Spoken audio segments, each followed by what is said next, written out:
The organization had been around about 15 years, 10, 15 years before I started. And so it was an entrepreneur. It was Dick Proudfit who had this vision on a mission trip that said, wow, there's all of these malnourished, starving kids in these countries he was working in. I want to help them. And he could, through his businesses here in Minnesota. He had contact with we got all the big food companies located here in Minnesota. So in working with Cargill and Pillsbury and General Mills and all of them and saying, hey, help me feed these kids.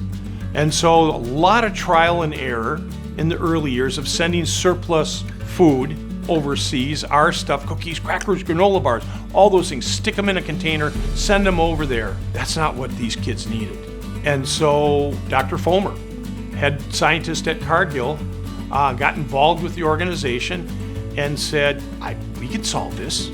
This is a medical issue, but I'm going to get all the smart people here, the micro scientists, the nutritionists, all those in the Twin Cities. I'm going to get a group of them together. We're going to figure this out. What does a malnourished, starving kid need? Vitamins, minerals, protein, all of those things. What's the balance? And they did that. So how do we make it so it solves other problems? It's got to have longevity. It's got to be stable. It's going to be in a mud hut in Uganda for 6 months before it runs out, before the next batch gets there. So it's got to be durable.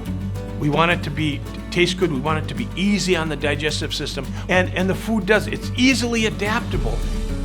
The work the organization did, there was no doubting that it was great work.